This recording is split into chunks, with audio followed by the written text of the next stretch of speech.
மக்களே வணக்கம். நான் உங்கள் கோடங்கி. தாவேகா ஆட்சி அமைந்த பிறகு நடக்கிற பல சம்பவங்களில் சுவாரஸ்ய சம்பவங்கள் நிறைய இருக்கும். அதே நேரத்தில் தற்குறி சம்பவங்கள் அதிகமாக இருக்கும். ஆணவத்துடைய உச்சமான சம்பவங்கள் ரொம்ப ரொம்ப அதிகமாக நடந்துகிட்டு இருக்கு இல்லையா? இப்போ இந்த வீடியோவில் நம்ம பேச போகிற விஷயம் பதவி வந்தால் பணிவு வரணும். ஆணவத்தினுடைய உச்சத்தில் ஆட்டம் போட்டவங்கலாம் அந்த ஆட்டம் ரொம்ப நாளுக்கு நீடிக்காது அப்படின்றது எல்லாருக்கும் தெரிஞ்ச உண்மை. சமீபத்தில் ரொம்ப நாளாக வரும் காத்துக்கிட்டு இருந்த ஜனநாயகன் படம் ரிலீஸ் ஆச்சு. அந்த ரிலீஸ் அன்னைக்கு பண்ணக்கூடிய கூத்துக்கள் நிறைய பேசியிருப்பாங்க, நிறைய பார்த்துருப்பீங்க. இப்போ தேவையில்லாமல் விஜயகாந்தனுடைய மகனை வம்புக்கு இழுத்து தாவேகா ஒரு அசிங்க அரசியலை செய்திருக்கிறது. அந்த டர்ட்டி பாலிடிக்ஸ் என்ன அப்படின்றத பற்றி தான் அந்த வீடியோவில் நம்ம பேச போகிறோம். அவங்க விருதுநகரில் ஒரு தோத்து போயிட்டாருன்றதுக்காக தோல்வியும் வெற்றியும் எல்லாருக்கும் எல்லா நேரங்களிலும் நடக்கும். யாரும் வெற்றி பெற்றவர்கள் காலத்துக்கும் ஜெயிச்சுட்டே இருக்க முடியாது. ஆணவத்தினுடைய உச்சமாக வெற்றி பெற்றவர்கள் நடத்திய அந்த அசிங்கம் இன்றைக்கு ஒரு பெரிய பேசுபொருளாக மாறி இருக்கு. நம்முடைய வீடியோவை தொடர்ந்து சப்ஸ்கிரைப் பண்ணி பார்த்துட்டு இருக்க அன்பு நண்பர்களே, சப்ஸ்கிரைப் பண்ணாம பல பேர் பார்த்துட்டு இருக்கீங்க. நீங்களும் சப்ஸ்கிரைப் பண்ணீங்கன்னா பல விஷயங்கள் பேசலாம். விருதுநகர்ல விஜய் பிரபாகரனை எதிர்த்து, அதாவது நம்ம விஜயகாந்த் கேப்டன் விஜயகாந்தனுடைய மகன் விஜய் பிரபாகரனை எதிர்த்து செல்வம் அப்படின்னு சொல்லி தாவேகா சார்பில் அவர் நின்னாரு.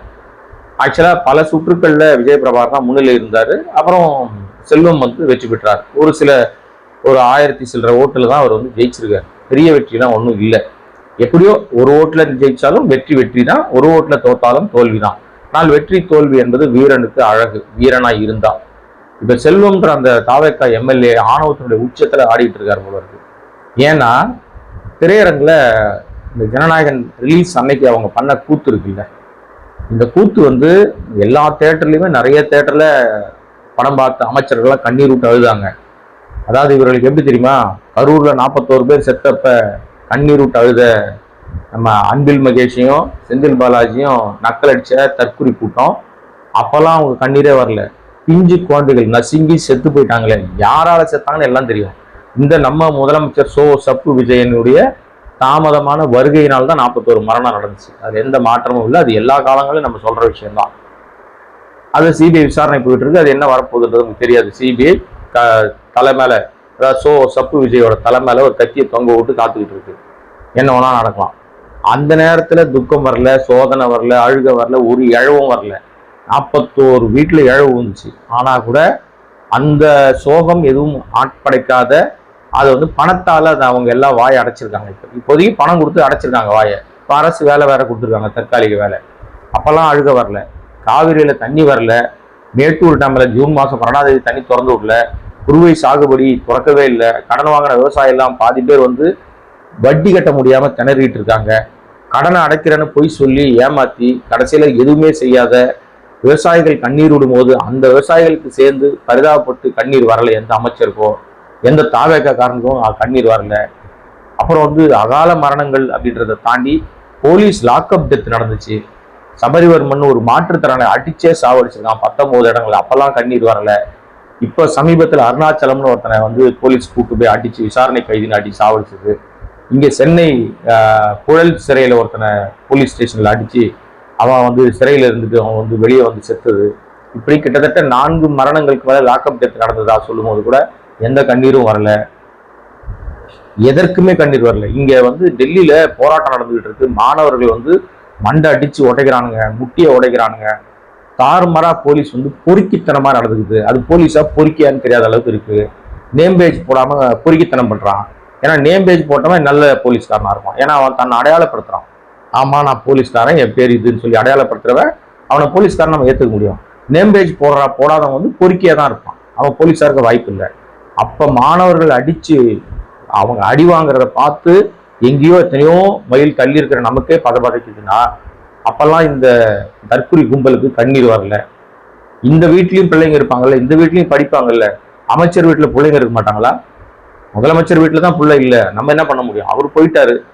இதை நான் கேட்கலங்க. உங்க அப்பா உங்க பிள்ளை உங்களோட இல்லைங்க. அது இல்லை, எங்க அப்பா எனக்கு முக்கியம், எங்க அப்பா எங்க ஊருக்கு முக்கியம்னு மார்கண்டேயனுடைய மகன் கேட்டான்ல, காரி துப்புற மாதிரி கேட்டான்ல, அதெல்லாம் கூட உங்க கவனத்துக்கு வரல. அப்ப அந்த மாணவர்கள் மீது அடித்தடி நடத்தும் போது, இங்க சென்னையில மாணவர்கள் மீது மண்டையை அடிச்சு உடைக்கும் போதெல்லாம் எந்த கண்ணீரும் வராத அமைச்சர்கள் தியேட்டர்ல அவர் வரமாட்டாருன்னு நினைச்ச உடனே அப்படியே கண்ணீர் விட்டு அழுதானுங்களாம். நாடு எப்பேற்பட்ட மனிதர்களை அமைச்சர்களாக்கி கொடுத்துருக்கு பத்தியா. அந்த ஓட்டு போட்டவனை தான் சொல்லணும், விசிலுக்கு ஓட்டு போட்டான் பாருங்க, மாற்றம் வேணும் மாற்றம் வேணும் மாற்றம் வேணும் நாறுது நாற்றம். இதுக்கு இப்பெல்லாம் கண்ணீர் வரல. சரி, இப்ப பாயிண்ட்டுக்கு வரேன் நான். இது வந்து தொடர்ச்சி இந்த 60 நாட்களை கடந்து போயிட்டு இருக்கு இந்த தரங்கட்ட ஆட்சி, தாவேக ஆட்சி. இப்போ இந்த ஆட்சியில வந்து பாத்தீங்கன்னா உங்களுக்கு ஜனநாயகன் ரிலீஸ் வந்து முக்கியத்துவம் வாய்ந்த ஒரு விஷயமா பார்க்கப்படுச்சு. சரி, அவங்க கட்சி தலைவர், அதனால நம்ம ஒன்றும் பேச முடியாதுன்னு யோசித்தாலும் ஏதோ அவங்க கொண்டாடுறாங்கனாலும் அடுத்தவருக்கு இடையூறு இல்லாமல் கொண்டாடணும். இல்லை, திரையரங்குகள்ல விதிகள் இருக்கு. எல்லா திரையரங்குகள்லையும் விளம்பரம் போடணும்னா கூட அனுமதி வாங்கிட்டு தான் விளம்பரம் போட முடியும். ஒரு மதத்துக்கு எதிராகவோ ஒரு கட்சிக்கு எதிராகவோ பொதுமக்களுக்கு அமைதி ஏற்படுவதற்கு குந்தகம் விளைக்கிற வகையிலோ தியேட்டர்ல எந்த ஸ்லைடோ எந்த காட்சிகளோ ஒளிபரப்பக்கூடாது. ஆனா அந்த விருதுநகர் தியேட்டர்ல மட்டும் இல்லை, இன்னும் சில தியேட்டர்ல பண்ணியிருக்காங்க, எல்லா தியேட்டர்லயும் அந்த வேலை பார்த்துருக்காங்க. விருதுநகர் தியேட்டர்ல கூடுதலாக ஒரு படி கூடுதலா போயிட்டு விஜய பிரபாகரனுடைய தோல்வி குறித்து அங்க ஸ்லைடு போட்டிருக்கான். அதான் அந்த அங்க ஒரு தொகுதி எம்எல்ஏ தாவேக்காவுடைய தரங்கட்ட எம்எல்ஏ ஒரு ஆள் இருக்காங்கல்ல, அந்த ஆளுடைய வேலை. ஏன்னா அவர் ஏதோ ஜெயிச்சு கீச்சிட்டாராம், கீச்சி 60 நாள் கீச்சி விருதுநகரை புரட்டி போட்டாரு பாருங்க. அதனால அவர் தன்னை பெருசா காமிச்சுக்கிட்டு தான் நினைச்சுக்கிட்டு தேவையில்லாம தேமுதிகவே உரண்ட இருக்கிறது. ஆனா ஒண்ணுங்க, இதற்கு விஜய பிரபாகரன் உண்மையிலேயே அவர் தோற்றாலும் அந்த தம்பி வந்து ஜெயிச்சிட்டான்னு தான் இருக்கும். மக்கள் மனசுல அந்த தம்பி இருக்கான்னு தான் இருக்கும். அவங்க அம்மா வந்து விருதாச்சலத்துல ஜெயிச்சிருக்காங்க. அவங்க விருதாச்சலம் வந்து அந்த ஆய்வுக்காக போன இடத்துல பத்திரிகையாளர்கள் கேள்வி கேட்குறாங்க, என்னங்க இந்த மாதிரி 60 நாட்களை கடந்து போயிட்டு இருந்த ஆட்சி, பிளஸ் இந்த ஆட்சி வந்து நீட்டுக்கு எதிரான இந்த விஷயங்கள், மாணவர் போராட்டத்துக்கெல்லாம் பர்மிஷன் தரமாட்டாங்க, மாதிரி நிறைய விஷயங்களை வந்து பண்றாங்களே அப்படின்போது அவங்க பிரேமலதா அசம்பிளிலே அவங்க அடிச்சு ஆடுறாங்கன்னு வச்சுங்களேன். கேப்டனோட இன்னொரு வருஷனை பார்க்க முடியுது. கேப்டனுடைய அந்த பயங்கரமான வீரியமான ஒரு விஷயம் இருக்குல்ல, இல்லை கொஞ்சம் கூட நான் குறைஞ்சது கிடையாது, நான் கேப்டனோட மனைவி அப்படின்றத ப்ரூவ் பண்றாங்க, கேப்டன் வாரிசு அப்படின்றத அவங்க ப்ரூவ் பண்றாங்க. கேப்டனுடைய அந்த கர்ஜனை குரல் இவங்க மூலமா அசம்பிளியில வந்து பயங்கரமா எதிரொலிக்குது. இவங்க கிட்ட மைக் எப்ப கிடைச்சாலும் ஒரு பெரிய பரபரப்பான வைப்ரேஷன் ஏற்படுத்தி விட்டுறாங்க. அதே மாதிரி அந்த ஆய்வுல போனப்பவும் கேட்டாங்க, கேட்கும்போது அவங்க சொல்றாங்க, இது சினிமா கிடையாதுங்க, குடியிலன்னா சீனெல்லாம் மாத்திக்கிறதுக்கு, இது ஆட்சி நிர்வாகம், ரீல் ஹீரோல இருந்து ரியல் ஹீரோக்கு மாறுங்க, ரீல் ஆட்சிலாம் வேணாம், ரியல் ஆட்சி பண்ணுங்க, அரிசி விலைலாம் ஏறி போச்சு, கிலோவுக்கு 15-20 ரூபா ஏறி போச்சு. அது எதை நோக்கி காட்டுகிறதுனா நிச்சயமாக விலைவாசி உயர்வு காட்டுத்தனமா ஏறி இருக்கு, அது ரொம்ப டேஞ்சர், அது அதெல்லாம் கவனிங்க அப்படின்னு சொல்லி தாவேக ஆட்சியுடைய தரங்கட்ட சீர்கட்ட நிர்வாகத்தை போட்டு போலன்னு பொழுதுட்டாங்க. ஒரு பக்கம் அவங்க அடிச்சு ஆடிட்டு இருக்காங்க, அதோட வெளிப்பாடாக அவங்க மேல எதிர முடியல. அதனால தோல்வி அடைந்த விஜய பிரபாகரனை வம்புக்கு இழுத்து அந்த ஒரு தியேட்டர் அங்க இருக்கு, அந்த தியேட்டர்ல வந்து அந்த படத்தை போட்டு படம் போடுவதற்கு முன்பாக ஒரு ஸ்லைடு அதுல ஒரு சின்ன காட்சிகள், அந்த காட்சிகள்ல ஒரு தொலைக்காட்சியில விஜய் பிரபாகரன் தோல்வி செல்வம் வெற்றின்ற அந்த விஷயம் வரும்போது அதை மட்டும் போட்டுட்டு விசில் அடிச்சு கொண்டாடுறானுங்க. தோல்வி முகத்துல இருப்பவர்களை நக்கல் அடிப்பது ஆணவத்தினுடைய உச்சம். அந்த ஆணவம் அப்படின்றது வந்து ரொம்ப நாளைக்கு நிற்காது அப்படின்றது இவங்களுக்கு எப்போ புரியும்னா, இந்த ஆட்சி வந்து நித்திய கண்டம் பூரண ஆயுஷா தான் இருக்கு, என்னைக்கு வேணாலும் இந்த ஆட்சி கவுந்து போயிடும். அதனால ரொம்ப ஆட்டம் ஓவரா இருந்துச்சுன்னு வச்சுங்களேன், அது என்ன நடக்கும்னா நிச்சயமாக ஒரு பெரிய அழிவை நோக்கி தான் போகும், அதுல எந்த மாற்று கருத்தும் கிடையாது. அதே மாதிரி இன்னொரு திரையரங்குல எடப்பாடி, சீமானு, சாட்டை துரைமுருகன் இவங்களெல்லாம் காமிச்சு அவங்களெல்லாம் நக்கல் அடிச்சு இவங்களெல்லாம் ஓரம் கட்டிட்டு ஜெயிச்சிட்டாராம். சப்பு விஜய் வந்து ஜெயிச்சிட்டாராம். அதை வந்து ஸ்கிரீன் போட்டு சம்பந்தம் இல்லாம, இதுக்கும் சினிமாவுக்கும் சம்பந்தம் இல்லை. அப்போ இந்த திரையரங்குகள் மீது ஆட்டோமேட்டிக்கா வந்து நடவடிக்கை எடுக்கணும். ஏன்னா வந்து எந்த காட்சியும் அனுமதி பெற்றுதான் ஒளிபரப்பணும். சென்சார் போர்டு அனுமதி இல்லாம எந்த ரீல்ஸோ செய்தி குறிப்போ வெளியிடக்கூடாது. பொது அமைதிக்கு குந்தகம் விளைவிக்கிற மாதிரி நீங்க வந்து ஒரு வேலை பார்ப்பீங்க, அது எல்லாமே வந்து எப்படி அனுமதிக்க முடியும்? அப்ப இந்த மாதிரியான கேடுகட்ட செயலை யார் செய்வாங்கன்னா ஆணவத்தினுடைய உச்சத்துல இருக்கவங்க தான் செய்வாங்க. அந்த வேலையை தான் இப்போ இந்த திரையரங்குகள் செய்யறாங்க. திரையரங்குகள் இப்போ வந்து ஏதோ விஜய் வந்து சப்பு விஜய் வந்து முதலமைச்சர் ஆன உடனே இனி தமிழ்நாட்டை பட்டா போட்டு எழுதி கொடுத்துட்டாங்க, இனிமே அவ்வளவுதான் ஆயுசுக்கும் சப்பு விஜய் தான் அதிகாரியாக இருக்க போறாரு, முதலமைச்சராக இருக்க போறாரு நினைக்கிறாங்க போல இருக்கு. சினிமாக்காரன் முதலமைச்சர் ஆயிட்டான்றதுக்காகலாம் தியேட்டருக்காரங்கெல்லாம் ஆடக்கூடாதுங்க.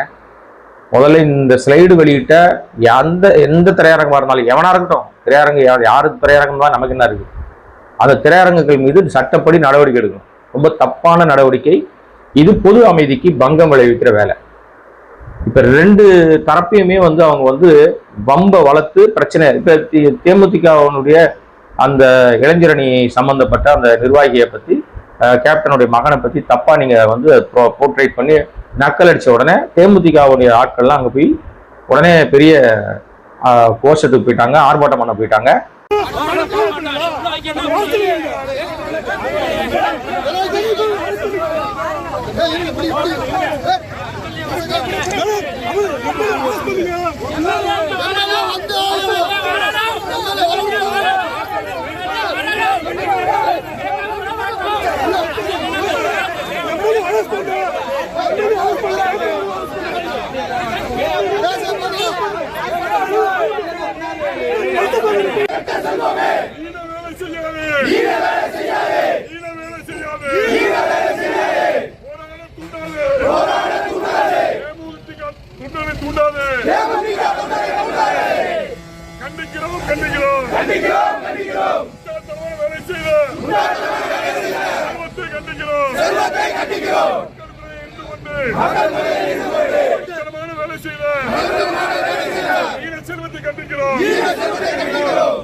வணக்கம். விருதுநகர் தேசிய முற்போக்கு திராவிட கழகம் நகர செயலாளர் ஏங்கல்ஸ் பேசுகிறது. நேற்றைய தினம் விஜய் அவர்கள் நடித்த ஜனநாயகம் படம் விருதுநகர் அமிர்த திரையரங்கில் திரையிடப்பட்டது. அவர்கள் விஜய் புகழுக்கு பெருமை சேர்க்கும் விதமாக தியேட்டரில் ஒளிபரப்பலாம். அதை விட்டுவிட்டு முன்னாள் எதிர்க்கட்சி தலைவர், மக்கள் போட்டக்கூடிய முதல்வர், மக்கள் போட்டக்கூடிய தலைவர் கேப்டன் அவர்களை பற்றியும், கேப்டன் புதல்வர் விஜய் பிரபாகரை பற்றியும், விருதுநகர் சட்டமன்ற உறுப்பினர் செல்வம் அவர்கள் ஒரு படத்திற்கு சம்பந்தமில்லாத அவர்கள் தோல்விவிட்டதை சுட்டிக்காட்டி திரையரங்கில் ஒளிபரப்பு செய்து ரசித்துக் கொண்டிருந்தார். இதை வன்மையாக தேசிய முற்போக்கு திராவிட கழகம் கண்டிக்கிறது. இதை கண்டித்து விருதுநகர் பழைய பேருந்து நிலையம் அருகில் இன்று ஆர்ப்பாட்டம் நடைபெறுகிறது. முதல்வர் விஜய் அவர்கள் இதை கண்டித்து நடவடிக்கை எடுக்க வேண்டும். இங்கு விருதுநகர் எம்எல்ஏ செல்வத்தின் மீது நடவடிக்கை எடுக்க வேண்டும். இல்லை என்றால் தேசிய முற்போக்கு திராவிட கழகம் போராட்டம் தமிழ் முழுவதும் தொடரும் என்பதை மீண்டும் ஒரு வன்மையாக கண்டித்து கூறிக்கொள்கிறேன். தியேட்டர்ல பெரிய கலவரம் ஆயிப்போச்சு. இது எதுக்கு? நீ கொண்டாடு, உன் தலைமை நடிச்சிருக்கானா பார்த்து கொண்டாடு. யார் வேணான்றா? அதை யாராவது தடுத்தாங்களா? ஏதாவது அவ்வளோ அட்ராசிட்டிங்க. என் தியேட்டர் வந்து இருக்கிற எல்லா சாலைகளையும் பிளாக் பண்ணானுங்க. இந்த போலீஸ் வந்து போராட்டத்துக்கு பர்மிஷன் தரல, ஆனா இவனுங்க சாலையில நின்று அமக்கலம் பண்ணு, கேக் வெட்டுறது, பட்டாசு வெடிக்கிறதுக்கு, அயோக்கியத்தனம் பண்றதுக்கு போலீஸ் ப்ரொடெக்ஷன் காலையிலேருந்து சாயங்காலம் வரைக்கும். ஒரே நாளில் ஊற்றி மூடிடுச்சு படம். எல்லா இடத்துலையும் அடிக்குது. இப்போ டிக்கெட் வாங்க ஆள் இல்லை, காலியாக கிடையாது தியேட்டர்லாம். ஒரே நாளில் சாவலி முடிச்சானுங்க. நல்லா இருந்தால் தானே படம் பார்க்க முடியும். நம்ம ஏற்கனவே அதை பற்றி பேசியிருக்கோம், அதனால அதை பற்றி இப்போ பேச போகிறதில்லை. ஆக மொத்தம் தேமுதிகவை தேவையில்லாமல் வம்புக்கு இழுத்து பெரிய சர்ச்சையில் வந்து மாட்டியிருக்காங்க. நீங்கள் எப்பவுமே கேப்டனை தொட்டிங்கன்னா உட்பட மாட்டீங்க, அதை மட்டும் ஞாபகம் வச்சுங்க. கேப்டனை தேவையில்லாமல் அவருடைய குடும்பத்தாரையோ கேப்டனையோ நீங்கள் வம்புக்கு விட்டீங்கன்னா தாவேக்காவுக்கு உங்களுக்கு வந்து தேவைப்பட்ட அண்ணன் சொல்லிப்பாரு. விஜயகாந்தை தேவைப்பட்ட அண்ணன் சொல்லிப்பாரு. ஆனால் அவங்க கட்சிக்காரன் செய்ய அயோக்கியத்தனத்தை எப்படி நீங்கள் வந்து அனுமதிக்கிறீங்க? இது தப்பு இல்லையா? விஜய் பிரபாகர் நக்கல் அடிக்கிறது சரியா உங்களுக்கு? இது எப்படி ஒத்துக்க முடியும்? அது மாதிரி நிறைய இடங்கள்ல வந்து ஆணவத்தினுடைய உச்சத்துல ஆட்டம் ஆடி இருக்காங்க. இது நிச்சயமாக கண்டிக்க வேண்டிய ஒரு விஷயம். இதெல்லாம் இவங்களுக்கு என்ன தெரியும்? தற்குறிகளுக்கு பதவி வந்து தானா வந்து அமைஞ்சிருச்சு. குருவி உட்கார பணமழை ஊந்த கதையா உழுந்துருச்சு. அவங்களுக்கே தெரியல, ஐயோ நம்ம ஜெயிச்சிட்டோமே அப்படின்னு. ஆணவத்தின் ஆட்டம் அதிகமா இருக்கு. ரொம்ப நாள் அந்த ஆட்டம் தாங்காது. ஓகே மக்களே, நம்முடைய சேனலை சப்ஸ்கிரைப் பண்ணாம பார்த்துட்டு இருக்க மக்களே, சப்ஸ்கிரைப் பண்ணுங்க, சப்போர்ட் பண்ணுங்க. இன்னும் பல விஷயங்கள் பேசலாம். நன்றி, வணக்கம்.